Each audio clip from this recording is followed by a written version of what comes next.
نہیں، نبی پاک نے فرمایا مجھے تلاش کرنا ہونا تو مجھے حوض کوثر پر ڈھونڈ لینا، اپنے امتیوں کو اپنے ہاتھوں سے جام پلا رہا ہوں گا۔ کہ حضور اگر وہاں نہ پاؤں تو کہتے وہاں نہ پاؤ تو پل صراط پر آ جانا، اپنے امتیوں کو رب سلم کی صدائیں لگا کر پار لگا رہا ہوں گا۔ حضور اگر وہاں نہ پاؤں تو پھر کہاں ملیں گے؟ کہ اگر وہاں نہ پاؤ تو مجھے میزان عمل پر ڈھونڈ لینا، میرے امتیوں کے اعمال تولے جا رہے ہوں گے نا، تو میں ان کے اعمال، ان کے پلڑے جو ہے گناہوں کے پلڑے زیادہ ہیوی ہو گئے ہوں گے، حدیث کا مضمون پیش کر رہا ہوں، تو میں ان کے نیکیوں کے پلڑوں کو اپنے کرم سے بھاری کر رہا ہوں۔ حضور اگر وہاں نہ پاؤں تو کہتے ہیں ان تین جگہ کے علاوہ تم مجھے کہیں اور نہیں پاؤ گے۔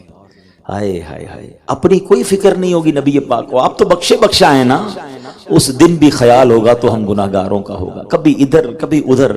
اگر اس کو سمجھے نا، مثال دیتا ہوں تھوڑی سی سمجھنے والی بات ہے، جہاں لاکھوں کروڑوں اربوں لوگوں کا حساب کتاب ہونا ہوگا، یا لاکھوں کروڑوں لوگوں کو پل سے گزارنا ہوگا، یا لاکھوں کروڑوں لوگوں کو حوض کوثر سے پانی پلانا ہوگا، وہ کتنی بڑی بڑی جگہ ہوگی، کتنا بڑا ایٹماسفیئر ہوگا، کتنی بڑی انتظامیہ ہوگی، تو اتنے بڑے بڑے مقامات آپس میں کتنا ڈسٹنس ہوگا کہ نبی پاک تینوں جگہ کیسے نظر آئیں گے، یہ تینوں جگہ کیسے ٹریول کریں گے؟ جنہوں نے یہ نعت سنی ہوگی نا مولانا حسن رضا خان صاحب کی، آج آپ کو وہ بات سمجھ آئے گی۔ وہ کہتے ہیں مقام فاصلوں پر کام مختلف، اتنے دور دور مقام اور اتنے مختلف کام، مقام فاصلوں پر کام مختلف اتنے، وہ دن ظہور کمال حضور کا ہوگا۔ ہاں وہ دن دکھانا ہے محبوب کی شان کیسی، دکھائی جائے گی محشر میں شان محبوبی، کہ آپ ہی کی خوشی آپ کا کہا ہوگا۔ اللہ اکبر۔ آپ کہتے ہیں گناہ گار پہ جب لطف آپ کا ہوگا، یہ شعر سمجھنے والا ہے، خاندان اعلیٰ حضرت سے اور پیار ہو جائے گا۔ آپ کہتے ہیں گناہ گار پہ جب لطف آپ کا ہوگا، جب آقا کسی گناہ گار کی شفاعت فرمائیں گے نا، کیا بغیر کیا بے کیا ہوگا۔ خوبصورتی سمجھیے گا ذرا، جو پڑھنے لکھنے کو سمجھتے ہیں، اس ایک لائن میں 4 بار ایک ہی ورڈ یوز کیا ہے، کیا، کاف یا الف، مگر ان چاروں بار ورڈ کا معنی الگ ہے۔ کیا بغیر کیا، یعنی جو گناہ کیے ہوں گے نا، آقا شفاعت فرمائیں گے وہ ڈیلیٹ ہو جائیں گے، وہ بے کیے ہو جائیں گے، اور بے کیا ہوگا جو نیکیاں نہیں کی ہیں، ایسی نبی پاک مہربانی کریں گے کہ گناہ ہی نیکیوں میں بدل جائیں گے، تو کیا بے کیا ہو جائے گا۔ اب سنو دوبارہ، گناہ گار پہ جب لطف آپ کا ہوگا، کیا بغیر کیا اور بے کیا ہوگا، یہ شان ہے میرے آقا کی۔ اور آپ لکھتے ہیں کہ میں ان کے در کا بھکاری ہوں فضل مولا سے، میں ان کے در کا بھکاری ہوں فضل مولا سے، حسن فقیر کا جنت میں بسترا ہوگا۔ تو اب جس نے نبی پاک کے قریب ہو جانا ہے قیامت کے دن، اس کے تو سارے کام سیدھے ہو جانے ہیں۔ اعلیٰ حضرت سے پوچھو نا، پیاس بڑی لگے گی، بڑی گرمی ہوگی، مگر میرے آقا کی کرم نوازی کیا ہوگی؟ آپ لکھتے ہیں ٹھنڈا ٹھنڈا میٹھا میٹھا، ٹھنڈا ٹھنڈا میٹھا میٹھا، پیتے ہم ہیں پلاتے یہ ہیں صلی اللہ۔ ارے جناب اعمال کھلیں گے، عیب کھلیں گے، سانو پہلے ہی پتا ہے ہمارے عیب زیادہ ہیں، گناہ زیادہ ہیں، شرمندہ ہو جائیں گے، مگر سیدی اعلیٰ حضرت کہتے ہیں گھبراؤ نہیں، آقا کی کرم نوازی پتہ ہے کیسے ہوگی؟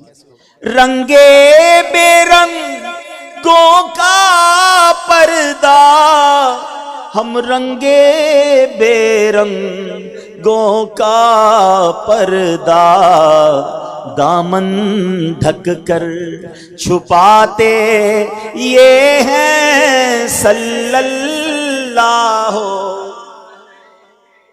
اپنی بنی ہم آپ بگاڑیں، اپنی بنی ہم آپ بگاڑیں، کون بنائے بناتے یہ ہیں صلی اللہ۔ کتنا مشکل دن ہوگا کہ آج والد کتنا خیال کرتے ہیں ہمارے، قدر کیا کرو اپنے والد کی، اپنی خواہشات کو مار کر اپنے بچے کو سپورٹ کرتے ہیں، ڈبل ڈبل جاب کرتا ہے باپ، میرا بچہ ترقی کرے دنیا میں نا، بہت سارے لوگ ہم سے حسد کرتے ہیں کہ یار یہ مجھ سے آگے نہیں بڑھنا چاہیے. یہ والد واحد شخص ہے جو ہمیشہ یہ خواہش کرتا ہے کہ میرا بچہ مجھ سے زیادہ کامیاب ہو جائے, میرا بچہ مجھ سے زیادہ ترقی کرے, مجھ سے زیادہ اس کا نام روشن ہو. یہ کمال رشتہ ہے. مگر قیامت کے دن باپ بھی جواب نہیں دے گا. ہاں, ماں سے زیادہ کون چاہتا ہے ہمیں, مگر ماں بھی بچے کو نہیں پوچھے گی, بچہ ماں کو جواب نہیں دے گا. ایسی نفسا نفسی ہوگی. مگر سنو میرے آقا کا کیا کردار ہوگا. اعلیٰ حضرت کہتے ہیں باپ جہاں بیٹے سے بھاگے, باپ جہاں بیٹے سے بھاگے, لطف وہاں فرماتے یہ ہیں صلی اللہ. اور ماں جب اکلوتے کو چھوڑے, ماں جب اکلوتے کو چھوڑے, آ کہہ کر بلاتے یہ ہیں صلی اللہ.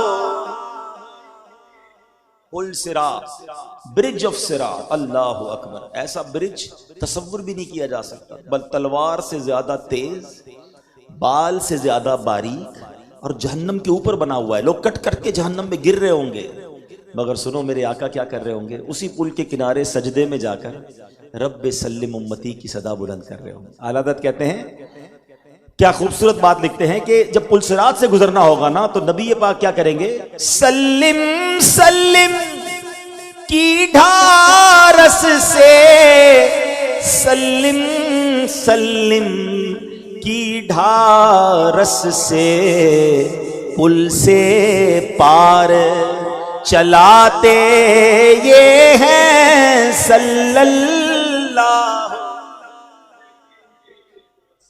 اب میں نے قیامت کا نقشہ اور میرے آقا کی شفاعت کا ذکر کیا ہے, پھر کیوں نہ نبی پاک سے محبت کرے, کیوں نہ ان سے ٹوٹ کر پیار کرے. جب کوئی نہیں پوچھے گا تو انہوں نے کرم کرنا ہے, تو مجھے تو سب سے زیادہ پھر انہی سے پیار ہونا چاہیے. تو درود پاک ایکچولی یہ اظہار ہے کہ میں جس سے محبت کرتا ہوں نا اس کا ذکر زیادہ کرتا ہوں. ہاں یہ آپ کبھی چیک کر لیں, کسی سے ملتے ہیں نا, ہر تھوڑی دیر بعد کوئی بندہ اپنے بچے کا ذکر کرتا ہے, ہم سمجھ جاتے ہیں اپنے بچے سے بہت پیار کرتا ہے. کوئی اپنے دوست کا ذکر کرتا ہے, کوئی اپنے والد کا ذکر کرتا ہے. اٹ مینز یہ اس سے محبت کرتا ہے, اس لیے بار بار چاہتے ہوئے یہ نہ چاہتے ہوئے اس کا ذکر زبان پہ آ جاتا ہے. اللہ کرے نبی پاک سے ایسی محبت ہو جائے کہ ہر تھوڑی دیر بعد زبان انہی کا نام لیتی رہے, تو بیڑے پار ہو جانے. ہم بہت زیادہ وقت فضول گزارتے ہیں, سوشل میڈیا پہ ہمارے گھنٹوں گزر جاتے ہیں, تو اپنا وقت وہاں سے تھوڑا بچائیے اور ذکر و درود میں اپنی زبان کو تر رکھیے. ایک بار محبت کے ساتھ بآواز بلند درود پاک پڑھ لیں, صلو علی الحبیب صلی اللہ تعالی علی محمد صلی اللہ علیہ وسلم. ایک بار نبی پاک علیہ السلام نے اپنے صحابہ کو ایک بہت خوبصورت واقعہ سنایا. حدیث پاک کا میں خلاصہ اور اس واقعے سے ملنے والے چند مدنی پھول پیش کروں گا. پیارے آقا نے فرمایا کہ 3 دوست تھے, وہ کہیں ٹریول پہ گئے. اب جب ٹریول پر گئے تو رات ہو گئی. اچھا, یہ واقعہ بنی اسرائیل کا ہے, یعنی نبی پاک کی آمد سے بھی ہزاروں سینکڑوں سال پہلے. اٹ مینز آج سے حساب کرے تو کئی ہزار سال پرانی بات ہے. تو اس زمانے میں نہ روڈ تھے, نہ ہوٹلز ہوتی تھیں, نہ ریسٹورنٹ ہوتے تھے. لوگ اونٹوں گھوڑوں پہ سفر کرتے تھے. رات ہوتی تھی تو کسی جگہ پر خیمہ لگا لیتے یا کسی غار میں چلے جاتے, سو جاتے تھے. تو نبی پاک فرماتے 3 دوست گئے اور رات ہو گئی تو انہوں نے ایک غار میں ایک کیو کے اندر جگہ ڈھونڈی, اس کو صفائی کی اور اس کے اندر وہ سو گئے. اب ہوا یہ کہ جب وہ سوئے تو ایک بڑا سا پتھر, بڑا سا ماؤنٹین کا حصہ جو ہے, لینڈ سلائیڈنگ جس کو آپ کہتے ہیں, وہ نیچے آئی اور انہوں نے اس غار کو بند کر دیا. اب وہ تینوں دوست اس غار میں قید ہو گئے. موبائل فون تو تھا نہیں کہ کسی کو ہیلپ کے لیے بلاتے, لوکیشن شیئر کرتے, تو وہ سمجھ گئے کہ اب کسی کو پتہ ہی نہیں چلے گا ہم کہاں ہیں, تو ہم بھوکے پیاسے اسی غار میں مر جائیں گے. تو تینوں دوستوں نے سوچا کہ اب اس کیپ کی باہر نکلنے کی تو کوئی صورت نہیں ہے, اب ایک طریقہ ہے کہ اللہ کی بارگاہ میں دعا کرتے ہیں. ایسا کرو باری باری دعا کرتے اور ہر بندہ اللہ کی بارگاہ میں اپنی کسی نیکی کا وسیلہ واسطہ پیش کرے اور دعا کرے. ایک بندے نے ہاتھ اٹھائے کہ یا اللہ, میں اپنے ماں باپ کی بڑی محبت کرتا ہوں, ماں باپ کی بڑی خدمت کرتا ہوں. ایک رات ایسا ہوا کہ میں جنگل سے لکڑیاں کاٹ کر لاتا ہوں, رات کو آ کر پھر جانور سے دودھ نکال کر پہلے ماں باپ کو پلاتا ہوں, پھر بچوں کو پلاتا ہوں. تو میرے مالک، میں ایک دن رات کو آیا تو جب بکری سے دودھ نکالا، والدین کے پاس گیا تو والدین سو گئے تھے، لیٹ ہو گیا تھا۔ بچوں نے کہا کہ ہمیں دودھ پلا دیں، میں نے کہا نہیں، پہلے ماں باپ کو پلاؤں گا۔ ساری رات اپنے ماں باپ کے سرہانے کھڑا رہا، جب تک وہ سوتے رہے میں کھڑا رہا۔ جب ان کی آنکھ کھلی تو میں نے دودھ پیش کیا، اس کے بعد اپنے بچوں کو دودھ پلایا۔ میرے مولا، اگر یہ کام میں نے تیری رضا کے لیے کیا ہے، اے اللہ اس غار سے ہمیں نکال دے۔ حدیث پاک کے الفاظ ہیں، وہ جو پتھر تھا، وہ جو ماؤنٹین راک تھی، وہ خود بخود سرکنے لگی۔ اتنی تو ہل گئی لیکن ابھی اتنی جگہ نہ بنی کہ وہ باہر نکل سکے۔ دوسرے نے ہاتھ اٹھائے کہ یا اللہ، میری ایک کزن ہے، میں اس سے محبت کرتا ہوں، اچھی لگتی ہے مجھے۔ ایک بار وہ غریب عورت ہے، غریب لڑکی ہے، کچھ قرضے کے لیے میرے پاس آئی، اور جب پیسے مانگنے لگی تو مجھ پر شیطان نے حملہ کیا، اور میں نے اس کو کہا کہ پیسے تو دے دوں گا مگر تمہیں میرے ساتھ غلط کام کرنا پڑے گا۔ وہ بیچاری غریب تھی، پریشان تھی، راضی ہو گئی، مگر جب میں اس کے قریب ہوا، کوئی دیکھنے والا نہیں تھا، تو اس نے پھر مجھے کہا کہ ایسا مت کرو، اللہ سے ڈرو، یہ غلط کام ہے۔ یا اللہ، اس دن مجھے کوئی روکنے والا نہیں تھا، مگر اس جملے نے میرے دل پر اثر کیا، اور میں نے صرف تیری رضا کے لیے اس لڑکی کو چھوڑ دیا۔ اے کریم، اگر یہ عمل میں نے تیری رضا کے لیے کیا، اے اللہ اس غار سے نکال دے۔ حدیث کے الفاظ ہے، وہ پتھر اور تھوڑا سا سرکتا ہے، مگر ابھی بھی اتنی جگہ نہیں ہوتی کہ وہ نہ باہر نکل سکے۔ تیسرے دوست نے ہاتھ اٹھایا، کہتے یا اللہ، میں ایک کاروبار کرتا ہوں، ایک بندہ آیا، اس نے میرے پاس مزدوری کی، اپنی مزدوری کے پیسے بھول گیا، میں نے وہ پیسے اپنے کاروبار میں لگا دیے اور حساب بھی نوٹ کر لیا۔ کچھ عرصے بعد وہ بندہ آیا، کہتا صاحب آپ کو یاد ہوگا کچھ مہینوں سالوں پہلے میں نے کام کیا تھا، پیسے دے دو۔ تو میں نے کہا یہ جتنے جانور ہیں، بکریاں اور اونٹ وغیرہ، یہ سب تیرے ہیں؟ وہ ہنسنے لگا، حضور میرے تھوڑے پیسے تھے، اتنا سارا میرا کیسے ہو سکتا ہے؟ کب میں نے تیرے پیسے کاروبار میں لگائے، تیرا شیئر بنا دیا تھا، اب تو آیا تو سارا یہ تیرا ہے۔ یا اللہ، وہ بڑا خوش ہوا، دعائیں دیتا ہوا سارا سامان لے گیا۔ مالک، اگر وہ ایمانداری والا کام میں نے تیری رضا کے لیے کیا تھا، اے اللہ اس غار سے نکال دے۔ حدیث کے الفاظ ہے، وہ پتھر اور سرکتا ہے، اور وہ تینوں دوست اس غار سے باہر نکل جاتے ہیں۔ اب یہ ایک حدیث اور ایک واقعہ ہے، لیکن یقین جانیے اتنے مدنی پھول ہیں، اتنی باتیں سیکھنے کو ہے۔ سب سے پہلی بات تو عقیدے کی کر دیتا ہوں، کنفیوژن بہت ساروں کی دور ہو جائیں گی۔ اگر اللہ کی بارگاہ میں واسطہ پیش کرنا جائز نہ ہوتا تو نبی پاک کبھی یہ واقعہ اپنے صحابہ کو نہ سناتے۔ تو بات سمجھ آتی ہے؟ حدیث میں آقا صحابہ کو سنا رہے کہ پچھلے زمانے کے لوگوں نے اللہ کی بارگاہ میں اپنے اعمال کا واسطہ وسیلہ پیش کیا، اللہ نے مدد فرمائی۔ تو ساڑھے عمل تو تھوڑے ہیں، مگر اللہ کے ولیوں کا واسطہ پیش کریں تو کیوں نہ بگڑی بن جائے گی۔ تو کنفیوز نہیں ہونا، ٹھیک ہے؟ اب میں آتا ہوں ٹاپک کی طرف۔ سب سے پہلی چیز جو سیکھنی ہے نا، دعا۔ کدھر بھی پھنس جائیں، کدھر بھی اٹک جائیں، ہمت نہیں ہارنی ہے۔ کتنا بڑا مسئلہ کیوں نہ ہو، ہمیں کبھی کبھی لگتا ہے، واقعی فیل ہوتا ہے کہ یار یہ بہت بڑا مسئلہ ہے، یہ حل نہیں ہوگا۔ ہم اپنی دماغ سے سوچتے ہیں نا، کوئی قرضے میں پھنس جاتا ہے، کوئی بیماری میں پھنس جاتا ہے، کسی کو ڈاکٹر کہتے ہیں یہ جناب آخری سٹیج ہے، نہیں ہوگا، کسی کو لوگ کہتے ہیں اتنا قرضہ، بندہ کیلکولیٹر چلاتا ہے، یار ساری زندگی بھی کماؤں گا تو قرضہ نہیں اترے گا۔ گھر میں کبھی ایسا پرابلم ہو جاتا ہے، بندہ کہتا ہے یہ سارٹ آؤٹ ہو ہی نہیں سکتا، فیملی ٹوٹ جائے گی، تباہ ہو جائے گی۔ اور بعض اوقات جب ایسی امیجنیشن آ جاتی ہے نا کہ یہ پرابلم سالو نہیں ہوگا، تو اب بندہ مایوسی کی طرف چلا جاتا ہے۔ یہ خودکشیاں کیوں ہوتی ہیں؟ بندہ یہ سوچتا ہے کہ اب کوئی راستہ ہی نہیں ہے، ختم، ڈیڈ اینڈ، یا تو خودکشی کی طرف جاتا ہے یا خود بیچارہ بیمار ہو جاتا ہے، ڈپریشن کی طرف چلا جاتا ہے۔ دیکھیے ایک بات پہلے سمجھ لیجئے، میں اور آپ کمزور ہیں، ہماری عقل محدود ہے، ہم بندے ہیں، ہمیں لگتا ہے بڑا مسئلہ ہے، مگر جس رب کے بندے ہیں نا، اس کے لیے کوئی مسئلہ نہیں ہے۔ ان اللہ علی کل شیء قدیر۔ مجھے لگتا ہے بڑا پرابلم ہے، اس خالق کے لیے کچھ نہیں ہے۔ وہ رب چاہے، آپ پڑھیں نا قرآن، حضرت یوسف کو بھائیوں نے مار کر باندھ کر کنویں میں ڈال دیا، کتنا گہرا کنواں تھا، وہ سمجھے آپ کا انتقال ہو گیا، اللہ نے اس کنویں سے بھی نکالا اور حضرت یوسف کو مصر کا بادشاہ بنا دیا۔ میرا رب چاہے تو اندھیرے کنویں سے نکال کر، جس کے ہاتھ پیر بندھے ہوئے ہوں، جس کے بھائی مار رہے ہوں، اس شخصیت کو پورے مصر کا بادشاہ بنا سکتا ہے۔ حضرت موسیٰ کا واقعہ نہیں پتا، آگے دریا تھا، پیچھے فرعون تھا، اور فرعون کا لشکر قتل کرنے آ رہا تھا، مگر جب رب راستے نکالتا ہے تو دریائے نیل نے حضرت موسیٰ کو راستہ بھی دیا ہے، اور اس کے بعد موسیٰ کے لشکر جب اس راستے پر، فرعون کے لشکر اس راستے پر چلتے ہیں تو میرے رب نے اسی راستے پر بلا کر ان کو غرق بھی کیا۔ ہمیں اور آپ کو لگتا ہے ختم ہے، آگے کھائی میں تو گیا، پیچھے پیچھے دشمن، آگے کھائی میں تو ختم ہو جاؤں گا، مارا جاؤں گا، نہیں، میں اور آپ کمزور ہیں، میرا رب بہت طاقتور ہے، وہ قادر ہے، اس پہ بھروسہ تو کرو، کیوں مایوس ہوتے ہو، کیوں ہمت ہار جاتے ہو، اس سے دعا تو کرو، اس کو پکارو تو صحیح۔ میرا رب چاہے نا، بھول گیا اب حضرت ابراہیم کا واقعہ، 18-20 سال کا نوجوان ہے اور نمرود نے ایسی آگ لگائی کہ قریب کوئی نہ جا سکتا تھا، اوپر سے پرندے فلائی نہیں کر سکتے تھے، اور جب حضرت ابراہیم کو ڈالا جا رہا ہے تو فرشتے آ کر کہتے ہیں حضرت ابراہیم سے کہ ابراہیم آپ کہیں تو ابھی بارش برسا دے، ابھی ہوا چلائیں، آگ بجھا دیں، کہتے ہیں نہیں مجھے تمہاری مدد نہیں چاہیے، میرا رب دیکھ رہا ہے۔ جبریل امین آتے ہیں کہ ابراہیم ٹھیک ہے ہم سے مدد نہیں لے رہے، اللہ سے تو مانگ لو، اللہ سے تو مدد مانگ لے، کہتے ہیں رب دیکھ رہا ہے، اگر مدد کرنی ہے تو کر دے گا، اگر اسے منظور ہے میرا جلنا تو میں جلنے کے لیے تیار ہوں، جے سونا میرے دکھ وچ راضی، میں سخنو چلے پاوا ہوں۔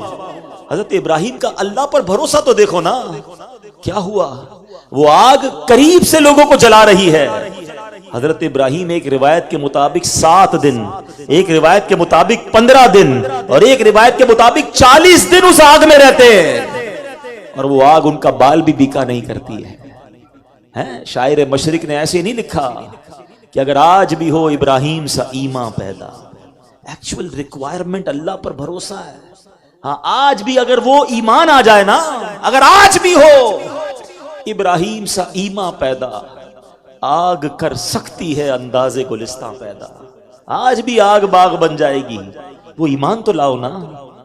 تو پتہ کیا چلا، کتنے واقعات سناؤں آپ کو، حضرت یونس علیہ السلام کا واقعہ نہیں پتا، کہاں تھے وہ، مچھلی کے پیٹ میں تھے نا، کبھی سنا ہے کہ کوئی مچھلی کے پیٹ میں جا کر زندہ نکلے، کئی دن، کہتے اندھیرا تھا، نظر بھی کچھ نہیں آتا تھا، مگر رب کو پکار رہے تھے، لا الہ الا انت سبحانک انی کنت من الظالمین، پکارے تو صحیح۔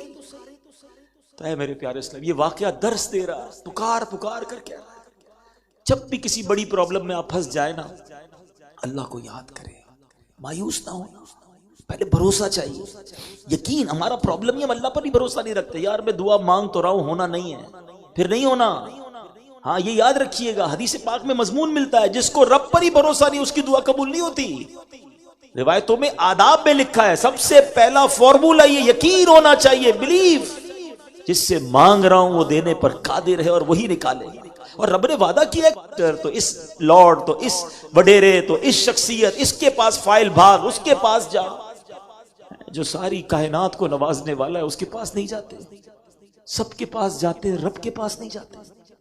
ہمارا کتنا دوری ہو گئی اللہ سے، کیوں نہیں کرتے دعائیں؟ آپ کو پتا ہے میرے آقا کتنی دعائیں کرتے تھے، سب کو پتا ہے، بچوں سے بھی پوچھو، کھانا کھانے سے پہلے کی دعا، کھانا کھانے کے بعد کی دعا، سونے سے پہلے کی دعا، اٹھنے کے بعد کی دعا، پانی پینے کی دعا، دودھ پینے کی دعا، آئینہ دیکھنے کی دعا، کتنی دعائیں، ایون واش روم جانے سے پہلے دعا، باہر نکل کر، اس کا مطلب کیا ہے؟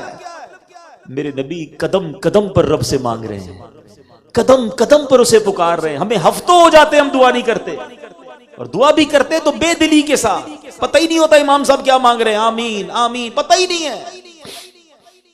ایسا نہ کرو، دعا آپ کے پاس ایک ایسا سولیوشن ہے، حدیث پاک میں آتا ہے الدعاء مخ العبادہ، دعا عبادت کا مغز ہے، الدعاء سلاح المومن، دعا مومن کا ہتھیار ہے۔ میرے پاس یہ ہتھیار موجود ہے اور میں دنیا کے دھکے کھاؤں، کیوں جاؤں کسی کے پاس؟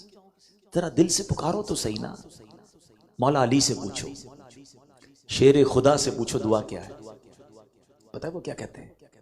کہتے ہیں جب میرا جی چاہتا ہے نا اللہ مجھ سے باتیں کرے، اللہ مجھ سے باتیں کرے، میں قرآن پڑھنے لگ جاتا ہوں۔ قرآن کیا ہے؟ اللہ کا کلام ہے نا، جب آپ پڑھتے ہیں تو اٹ مینز اللہ کا کلام ہو رہا ہے آپ کے ساتھ، اور کہتے ہیں جب میرا جی چاہتا ہے میں رب سے باتیں کروں، میں دعا کرنے لگ جاتا ہوں۔ ہاں یہ اللہ سے باتیں کرنا ہے، جو کہنا ہے کہو نا رب سے۔ دنیا میں کسی وزیر، کسی صدر کسی بڑے آدمی سے ملنا ہو بڑا مشکل، اپوائنٹمنٹ، بیچ میں سیکرٹری ہیں، کئی دنوں بعد ٹائم ملے گا، صاحب بڑے بیزی ہیں، 2-4 منٹ کی بات ہو سکتی ہے بس۔ دنیا والوں سے بات کرنا اتنا مشکل، جس نے کائنات بنائی ہے اس سے بات کرنے کے لیے کوئی سیکرٹری نہیں چاہیے، کوئی ٹائم پہلے سے نہیں لینا ہے، جب جی چاہے ہاتھ اٹھاؤ رب سے باتیں کرنا شروع کرو۔ بلکہ دعا کے لیے ہاتھ اٹھانا بھی ضروری نہیں ہے، دل ہی دل میں، ہاں وہ دلوں کی بھی سنتا ہے، تھوڑی اپنی زبان وچ گلا گلا کیا کرو اللہ دے نال، ہاں کوئی مترجم بھی نہیں چاہیے، جو تم آپ کی زبان ہے اس کا مزہ بھی اور ہے، اپنی مادری زبان میں اللہ سے بات کرنے کا مزہ ہی اور ہے۔ اور جو بہت اچھا ٹائم پتہ ہے کیا ہے؟ جو پریشان ہے نا، میری بات ذرا غور سے سننا، زندگی میں کبھی ایسا ہوا ہوگا کہ آپ پریشان ہو گئے اور نیند نہیں آ رہی ہوگی، خاص طور پہ بچپن میں، جوانی میں، اور جب نیند نہیں آ رہی ہوگی تو آنکھوں میں آنسو لے کر آپ اپنی ماں کے پاس گئے ہوں گے۔ خوش نصیب ہیں جن کی ماں ہے ان کے پاس، ہیں والد ہے جن کے پاس، بندہ دعائیں تو کروا سکتا ہے۔ پوچھو ان سے جن کے ماں باپ چلے گئے، قدر کرو اپنے ماں باپ کی، دعائیں لو ان کی۔ جب ماں کے پاس آپ گئے تھے کسی پریشانی میں اور ماں کو یہ کہا تھا کہ ماں نیند نہیں آ رہی، پریشان ہوں، فلاں پرابلم ہے، تو کیا کیا تھا ماں نے؟ کروٹ بدر کر سو گئی تھی کہ بیٹا تو جان تیرا کام جانے؟ یا ماں ہم سے زیادہ بے تاب ہو گئی، ماں نے سینے لگایا ہے اور دعائیں کرنے لگی؟ مجھے سچ بتاؤ، میں ایک رات اپنی ماں کے پاس بستر چھوڑ کے گیا، ماں بے قرار ہو کر سینے لگانے لگی۔ کسی دن بستر چھوڑ کر تہجد میں رب کے پاس جاؤں گا اور اللہ سے کہوں گا یا اللہ پھنس گیا ہوں، اے اللہ پریشان ہوں، بیمار ہوں، میرے گھر میں بیماری ہے، میں دھکے کھا کھا کے تھک گیا، میرے مسئلے حل نہیں ہو رہے، میرے روزگار کا مسئلہ ہے، میرے بچے فرما بردار نہیں ہیں، اللہ بچوں کے رشتے نہیں ہو رہے، جو پرابلم ہے آپ کا کیوں کہتے ہو کسی اور سے؟ کہو نا اللہ سے، کرو نا باتیں اس سے۔ آپ یقین کرو دل سے مانگو وہ ضرور عطا فرماتا، وہ تو خود کہتا ہے ادعونی استجب لکم، مانگو مجھ سے میں تمہیں عطا کروں گا۔ دنیا والے پتہ ہے کیسے ہیں؟ کبھی کبھی ہم جاتے ہیں دنیا والوں کے پاس، یار یہ مسئلہ ہے، اول تو حل کرتا کوئی نہیں، سن تو سارے لیتے ہیں، اور بعد میں ہماری باتیں بھی کرتے ہیں لوگوں سے، یار یہ فلاں کا تو بڑا مسئلہ ہے، یہ تو بڑی پرابلم ہے، ہماری عزت کو خراب کر رہے ہوتے ہیں، ہمیں کہتے ہیں آپ فکر نہ کریں، باقی دوسروں کو بتا رہے ہوتے فلاں کام لے کر آیا تھا، ٹھیک ہے؟ اور اگر کوئی کر بھی دے مدد، کسی پریشانی میں ہو، پیسے چاہیے ہوں، اللہ کرے کبھی ایسی نوبت نہ آئے، میں مثال کے طور پہ سمجھا رہا ہوں، تو دوست کوئی قریبی ہے، چلو اس نے مدد کر بھی دی، تھوڑے دنوں بعد پھر کہا یار وہ دوبارہ مدد کرنی ہے، دوبارہ چاہیے، کیا کہتا ہے؟ ڈائریکٹ نہیں دیتا، کہتا ہے پچھلے دنوں تو دیے تھے، تھوڑے دن پہلے ہی تو دیے تھے، پھر آ گئے، ٹونٹ کرے گا، تانا دے گا، ہم کہیں گے ہاں یار پھر ضرورت پڑے گی، اب دے دے گا، تیسری بار جاؤ گے تو کہتے ہیں یار اس کی تو عادت ہو گئی ہے مانگنے کی، چوتھی بار جائیں گے تو فون ہی بلاک ہو جائے گا۔ یہی ہے نا دنیا، جس سے مانگو تو یہ ہوتا ہے اللہ اتنا پسند فرماتا ہے، سبحان اللہ، مگر کمال یہ ہے ہم رب سے نہیں مانگتے۔ تو اگر کوئی میرا بھائی میری بہن سوشل میڈیا پہ مجھے لائیو سنا جا رہا ہے، دنیا میں کہیں بھی ہے نا، پریشان ہے، ہمت نہ ہارنا، کبھی اپنے دماغ پر ڈپریشن نہ لانے دینا۔ میں آپ کو ایک لاجک کے ذریعے بھی سمجھاؤں پھر مسئلہ اور کلیئر ہو جائے۔ آپ نے گھر میں کبھی دیکھا ہوگا چیونٹیاں آ جائیں گھر میں، کبھی بہت ساری چیونٹیاں نارملی 7 سفر کرتی ہیں، 40-50 چیونٹیاں لائن لگا کے جاتی ہیں۔ کبھی چیونٹیاں گھر میں جا رہی ہو نا، ایک ایکسپیریمنٹ کیجئے گا، سیب لے کر ان کے آگے رکھ دیں، کوئی بھی اس طرح کا فروٹ ان کے آگے رکھ دیں، کیا وہ چیونٹیاں سیب ہٹا سکیں گی؟ بتاؤ نا، نہیں نا، رک جائیں گی، ان کے لیے تو بہت بڑی چیز ہے، وہ رک جائیں گی، یا تو راستہ بدل لیں گی یا سٹاپ ہو جائیں گی۔ اب سیب اٹھا کر جیب میں رکھ لیں، ان کا راستہ کلیئر، وہ چلنا شروع کر دیں گے۔ ایسا ہی ہے نا، جو میرے اور آپ کے سامنے پرابلم ہے نا اس وقت، ہمیں پہاڑ لگ رہا ہے، میرے رب کے لیے کچھ نہیں ہے۔ وہ سیب چیونٹیوں کے لیے پہاڑ تھا، میرے لیے کچھ نہیں ہے، اٹھایا جیب میں رکھ لیا، ان کا راستہ کلیئر۔ ارے پرابلم میرے سامنے پہاڑ ہے، میں اس رب کا بندہ ہوں جو کن فرمائے تو کائنات بن جاتی ہے۔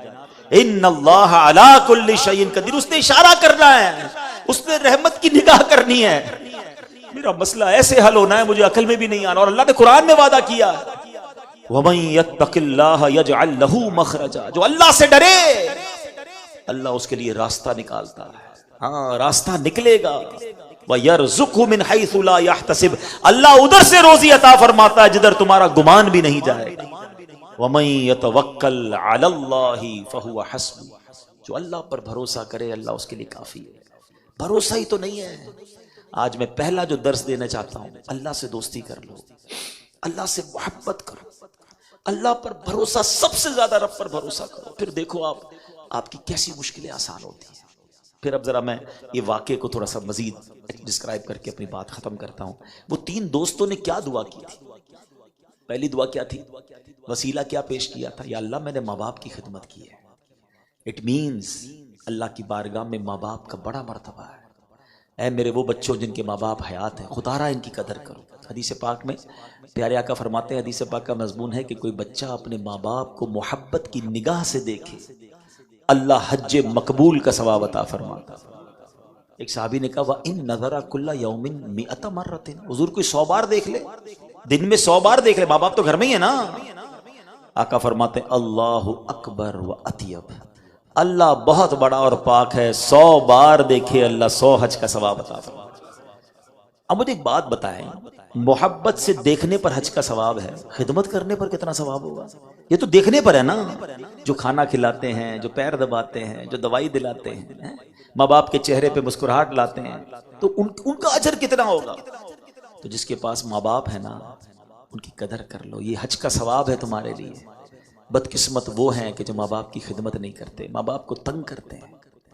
جب چلے جائیں گے نا پھر آپ کو پتہ چلے گا، پھر یاد آئیں گے۔ تو قدر کیجئے، ان کی خدمت تمہارے پہاڑ جتنی پرابلم کو بھی سالو کر دے گی۔ اس بچے نے ماں باپ کی خدمت کر کے دعا کی نا۔ سیکنڈ، اس بندے نے کیا کیا؟ گناہ کرنے کا موقع تھا، کنٹرول تھا اس عورت پر، مگر گناہ نہیں کیا۔ کیوں؟ کہ اللہ دیکھ رہا ہے۔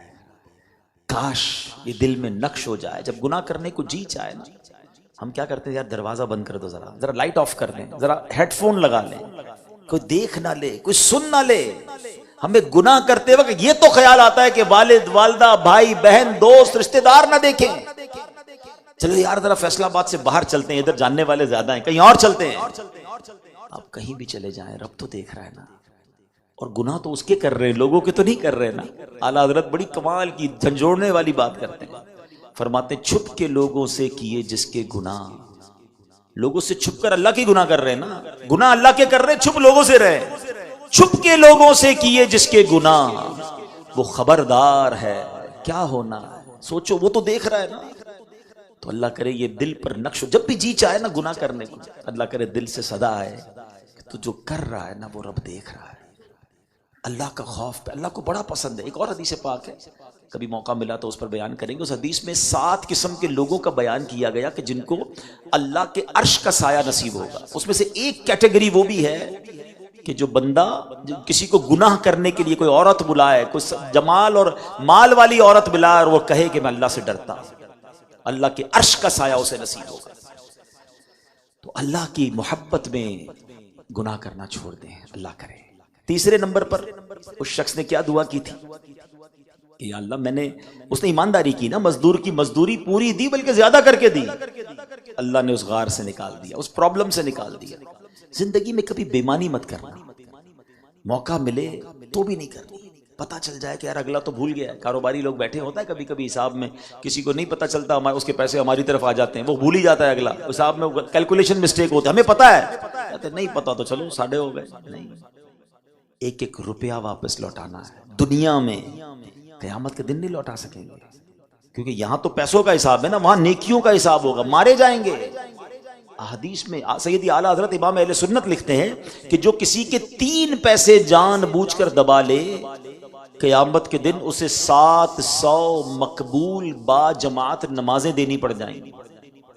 3 پیسے کے بدلے 700 مقبول با جماعت نمازیں، ادھر تو لاکھوں روپے ہزاروں روپے زمینوں پہ قبضہ کر لیتے ہیں لوگ۔ نہیں، ہمیں نہیں چاہیے کسی کا کوئی روپیہ کوئی پیسہ، وہ بھول گیا جا کر پہنچائیں، کہیں ایسا نہ ہو کہ قیامت کے دن پکڑے جائیں۔ تو اے میرے پیارے اسلامی بھائی، میں نے مختصر سے بیان میں کئی باتیں عرض کر دی ہیں، اگر میں اس کو شروع سے کمپائل کروں، دہرائی کروں، تو میں نے سٹارٹ لیا تھا درود پاک کی فضیلت سے۔ زندگی میں نیت کریں کہ کثرت سے درود پاک پڑھیں گے۔ دوسری بات آج ہم نے ڈسکس کی کہ دعا یہ انمول خزانہ ہے، سچے دل سے اللہ سے دعا کرنی ہے۔ ہاں، دعا قبول ہونے میں ایک رکاوٹ ضرور ہے، ہاں یہ بھی سمجھ لیجیے کہ حرام کمانے والے کی دعا قبول نہیں ہوتی۔ ہم میں سے کئی لوگ کہتے ہیں یار میری دعائیں قبول نہیں ہوتی، میں کعبے پہ جا کے دعا کر کے آیا، میں جناب فلاں مزار پہ فلاں بزرگ سے دعا کروائی۔ حضرت موسیٰ علیہ نبینا علیہ السلام نے ایک شخص کو دیکھا، بہت رو رہا ہے، پکار رہا ہے اللہ کو، یا اللہ میری دعا قبول کرو۔ حضرت موسیٰ تو اللہ سے بات کرتے تھے نا، کلیم اللہ تھے، تو آپ نے کہا یا اللہ یہ بندہ رو رہا ہے، اس کی دعا قبول کر لے۔ اللہ نے فرمایا اے موسیٰ یہ اتنا روئے کہ روتے روتے مر جائے، یہ اتنے ہاتھ اٹھائے کہ اس کے ہاتھ آسمان کو چھو جائیں، اے موسیٰ میں نے اس کی دعا قبول نہیں کرنی۔ عرض کی مولا کیا وجہ ہے، قصور کیا ہے؟ فرمایا اے موسیٰ یہ کھاتا ہے وہ حرام ہے، یہ جو پہنتا ہے وہ حرام ہے۔ یہ حرام روزی جو ہے نا یہ بہت بڑی بربادی ہے۔ ہمیں لگتا ہے یار بینک بیلنس بڑھ جائے گا، تھوڑا ہی تو جھوٹ بول رہا ہوں، تھوڑی تو رشوت ہے، تھوڑا ہی تو سود ہے، نہیں چاہیے ہمیں حرام، بربادی ہے۔ ایسی روزی بچوں کو کھلا کر ہم کیوں بربادی کر رہے ہیں؟ نہیں چاہیے۔ اللہ پر ابھی تو بات ہوئی اللہ پر بھروسہ کرے، کیا وہ رب جب حرام میں تمہیں پیسے مل رہا ہے وہ حلال میں روک لے گا؟ بھروسہ تو کرو، وہ اس سے زیادہ اور سکون والا عطا فرمائے گا۔ مگر لوگوں کو بھروسہ ہی نہیں ہے، کہتے نہیں یار شارٹ کٹ نہیں لگاؤں گا تو پیچھے رہ جاؤں گا۔ یہ پھر اللہ پر بھروسہ کدھر گیا؟ یاد رکھیے وہ حلال دینے پر قادر ہے اور برکت والا زیادہ عطا فرمائے گا۔ ہم میں سے میں ایک حدیث اور سناتا ہوں، نبی پاک علیہ السلام سے ایک سوال ہوا، بڑا خوبصورت سوال کیا، اور سوال کرنے والی ہستی بھی عشرہ مبشرہ میں سے ہیں، حضرت سعد بن ابی وقاص رضی اللہ عنہ۔ Beautiful question he asked in the court of نبی پاک علیہ السلام۔ انہوں نے پوچھا یا رسول اللہ صلی اللہ تعالی علیہ وسلم میں مستجاب الدعوات بننا چاہتا ہوں۔ اس کا معنی کیا ہے؟ مستجاب الدعوات کس کو کہتے ہیں؟ جو دعا مانگے وہ دعا قبول ہو جائے۔ آپ میں سے کون کون بننا چاہتا ہے؟ مسئلہ ہی حل ہو گیا نا، اگر میری دعائیں قبول ہونے لگ گئیں تو سارے مسئلے سالو ہو گئے۔ حضور میں مستجاب الدعوات بننا چاہتا ہوں۔ اچھا نبی پاک نے کوئی لمبی لسٹ نہیں بیان کی کہ اے سعد اتنے روزے تو اتنی نمازیں تو اتنے مجاہدے پھر تو تیری دعائیں مستجاب الدعوات بن جاؤ گے، نہیں، ون لائنر آنسر۔ نبی پاک نے کیا فرمایا؟ یہ ادھر بٹھا لو، کہتے ہیں اے سعد اپنی غذا پاکیزہ کر لو تو مستجاب الدعوات بن جاؤ۔ سمپل از دیٹ، حلال، مجھے نہیں چاہیے حرام کا ایک لقمہ، غذا پاکیزہ، دعائیں قبول ہونا شروع۔ تو میرا جو آج بیان تھا وہ دعا کے موضوع پر، دعا کو پکڑ لیں، اللہ پر بھروسہ کریں، اللہ سے محبت کریں، اور پھر جو 3 باتیں اسے یاد رکھیں کہ ماں باپ کا ادب، گناہ کرتے وقت اللہ کا خوف دل میں رکھیں، گناہوں سے بچیں، تنہائی میں بھی بچیں، اور 3 ایمانداری، کسی کے ساتھ زیادتی نہ کریں، اس کی امانت پوری لوٹائیں، اللہ آپ کو ہر مشکل سے انشاءاللہ نکال دے گا۔ اللہ مجھے بھی عمل کی توفیق عطا فرمائے، آپ کو بھی نصیب فرمائے۔ ایسی پیاری باتیں دعوت اسلامی کے پیارے ماحول میں سکھائی جاتی ہیں۔